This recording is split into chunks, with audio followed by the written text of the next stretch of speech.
Cancer healer centre a new beginning. కస్సుబుస్సులు కామనే, అలకలు వాళ్ళకి అలవాటే. సొంత పార్టీ నేతలపై కారాలు మిరియాలు నూరినా, అసలు అధిష్టానాన్నే ఎండగట్టినా అది వాళ్లకే చెల్లుతుంది. ఇప్పుడు అదే పరిస్థితి కనిపిస్తోంది తెలంగాణలో కూడా.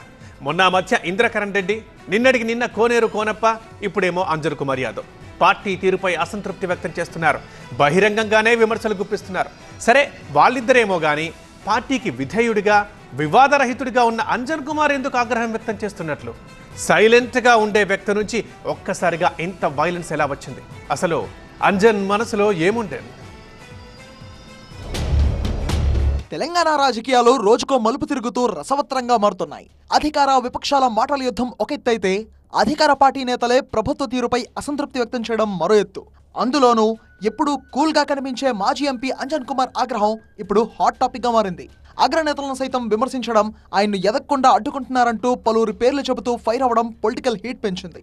రాహుల్ గాంధీ చెప్పారు కాబట్టే తెలంగాణలో కులగణన జరిగిందంటున్నారు అంజన్ కుమార్. ఓడిపోయే సమయంలో తనకు ఎంపీ టికెట్ ఇచ్చారని, ఇంట్లో కూర్చున్న దానంకి అడిగి మరీ టికెట్ ఇచ్చారని ఆగ్రహం వ్యక్తం చేశారు. తనకు వర్కింగ్ ప్రెసిడెంట్ ఇవ్వకూడదంటూ ఉత్తమ్ జగ్గారెడ్డి అడ్డు తగిలారని కూడా ఆరోపించారు. వైఎస్ రాజశేఖర రెడ్డి ఉంటే ఎప్పుడో కేంద్ర మంత్రి అయ్యేవాడినంటూ మండిపడ్డారు ఆయన. నేను కుల్లమాట నాకు డ్యామేజ్ అయ్యేది, నేను కేంద్ర మంత్రి అయ్యేటోని. రాజశేఖర్ రెడ్డి ఉంటే అప్పుడే అయిపోతుంది. ఆయన పోయినాక వీళ్ళంతా చేసుకుంటే మనకి ఇప్పుడు మాట్లాడతారు. మీరు ఒక్కలే ఉన్నారా, మీరే ఉన్నారు, అందరు కావాలంటే నేను ఒక్కలే కాదు, ఎవరికి కొట్లాడి పనులు అంతా యాదవులకు అందరికీ న్యాయం జరగాలి. చేయరు ఇంకెవరికైనా క్యాబినెట్ ఉంటే ఇయ్యరు, నేను వద్దానా. పార్టీ మీరు ఎమ్మెల్యే ఓడిపోతారు, ఎంపీ కాంటాక్ట్ చేస్తారు. మీరు ఇంకోటి జీవన్ రెడ్డి ఎమ్మెల్యే ఓడిపోయిన ఎంపీ ఇచ్చిరా లేదా? మేము సికింద్రాబాద్ అడితేనే ఒక పార్టీ డిసిషన్ తీసుకురు, ఓడిపోయిన వాళ్ళకి ఇవ్వద్దు అని. మళ్ళీ జీవన్ రెడ్డికి ఎట్టిచ్చిరా? బయటి పార్టీకి ఏం తీసుకొచ్చి అని నాగేందర్కి ఇచ్చిరా, అని ఇంటికి పోయి తీసుకొచ్చి ఇచ్చారు. ఇక ఈ మాటలే ఇప్పుడు హాట్ టాపిక్ గా మారాయి. అధికార కాంగ్రెస్ కి కొత్త తలనొప్పి తెచ్చిపెట్టాయి అన్న వాదనలు వినిపిస్తున్నాయి. మరి ఇన్నాళ్లు సైలెంట్ గా ఉన్న అంజన్ కుమార్ ఇప్పుడు సడన్ గా ఎందుకు ఆగ్రహించినట్లు?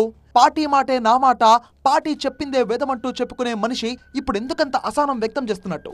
అంజన్ మనసులో అసలు ఏముంది? ఏమైనా పదవి ఆశిస్తున్నారా? ఇప్పుడు ఇవే అంశాలపై పొలిటికల్ సర్కిల్లో హాట్ డిబేట్స్ నడుస్తున్నాయి. ఇక లేటెస్ట్ గా తెలుగు రాష్ట్రాల్లో ఎమ్మెల్యే కోట, ఎమ్మెల్సీ ఎన్నికలకు నగారా మోగింది. తెలంగాణలో 5 ఎమ్మెల్సీ స్థానాలకు మార్చి 20న పోలింగ్ జరగనుంది. పార్టీల బలాబలాల ప్రకారం ఎమ్మెల్యే కోట, ఎమ్మెల్సీ ఎన్నికల్లో కాంగ్రెస్ కు 4 స్థానాలు దక్కుతాయి. దాంట్లో ఓ స్థానం కోసమే ఇన్నాళ్లు సైలెంట్ గా ఉన్న అంజన్న ఇప్పుడు ఆగ్రహించారు అన్న చర్చలు ఊపందుకున్నాయి. హలో గురు, మీరే కాదు, మేము పార్టీలోనే ఉన్నాం, మమ్మల్ని గుర్తించండి అంటూ పార్టీకి తెలియడం కోసమే ఇలాంటి కామెంట్స్ చేశారు అన్న వాదనలు జోరుగా వినిపిస్తున్నాయి. మొత్తంగా పార్టీ తీరుపై అసంతృప్తి వ్యక్తం చేస్తున్న అంజన్ కుమార్ ఇప్పుడు ఏం ఆలోచిస్తున్నారు? ఆయన కామెంట్స్ వెనుక ఉన్న రీజన్ ఏంటి?